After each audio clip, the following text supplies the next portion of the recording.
Sub YouTube, back at it once again with yet another post-fight aftermath video. This time, this is a aftermath video to the James Metcalf Ted Cheeseman fight. It was for the British Commonwealth Super Welterweight Championship.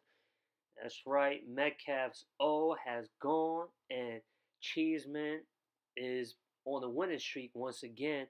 As you know, he won his fight prior to this fight against Sam Eglinton via decision, and before that fight, he took an L to Scott Fitzgerald for the British super welterweight title. Now I'm just like now really getting back into boxing and starting to look more into the British domestic scene. They got a real healthy scene over there, overseas in Europe, especially in England. I really admire and respect how much effort and how much coverage they give to the sport. I mean, like I like America's coverage as well, but America can learn from England's coverage of the sport, and as well as how they really put a lot into the events and how much attention and how much care they show for the local fighters and local events and the domestic scene when it comes to the sport. I think America can pick up from that as well.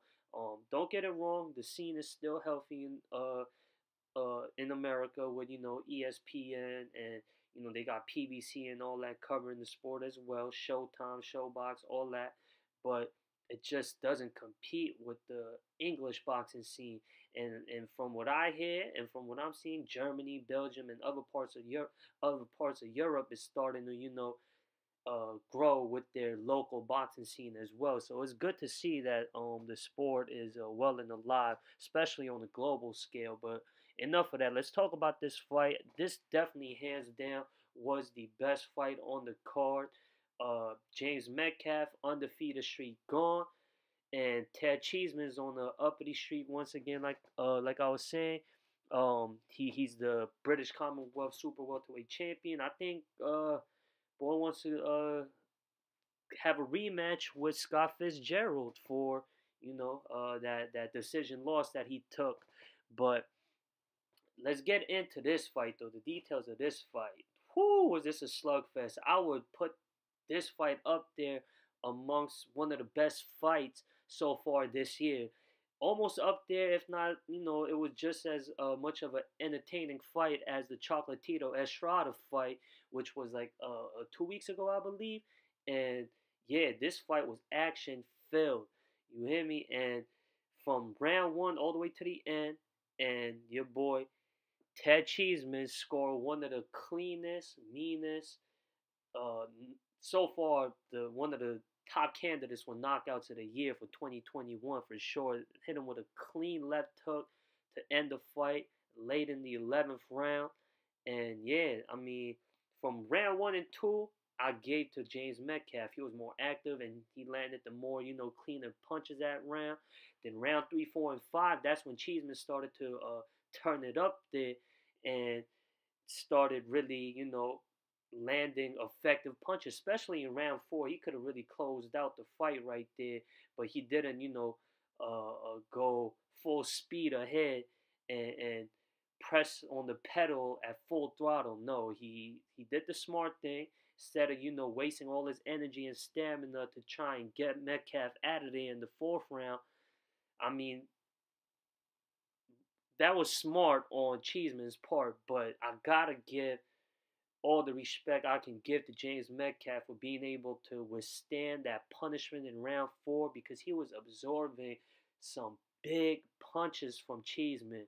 Like, bro, like a lot of you gotta give credit where it's due, because this man, Metcalf, like his face is starting to redden up, swell up. He's taking clean blows right to the face, and but he was able to, withstand that. And gotta give credit where credit's due. His durability, his chin, A1. And then in round 5 and 3, 4, it was all Cheeseman there. Then round 6, 7, and 8, that's when Cheeseman started to back off a little bit, and he wasn't stepping on the pedal as much, Metcalf started to turn the fight around. And it was in his favor until about round 8. Round 9, 10, close round. But I would have close rounds, but I gave those 2 rounds to Cheeseman because Cheeseman started to land more effective shots. And then round 11, it was back and forth from the beginning all the way to the end of the fight. Hence why I was saying this is probably going to go down as one of the fights of the year. And then round 11, out of nowhere, Metcalf gets caught with a clean, mean left hook right on the button, knocks him out. His knee, the way his legs just folded and collapsed, you knew it was over. But like I said, much respect to both these fighters for putting on one hell of a performance.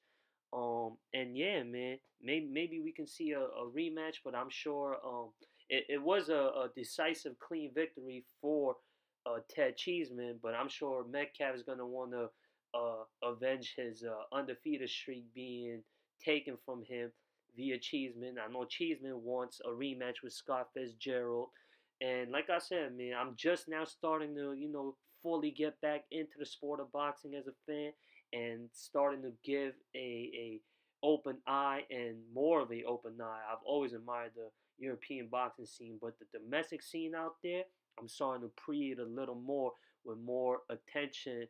And yeah, man, I'm excited.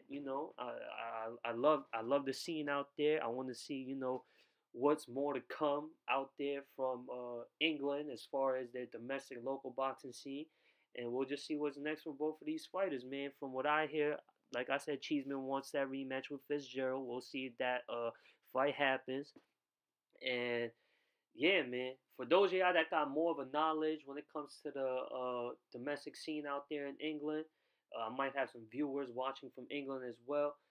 Let me know in the comment section below what y'all want to see next for both of these fighters. Let me know y'all opinions on this fight.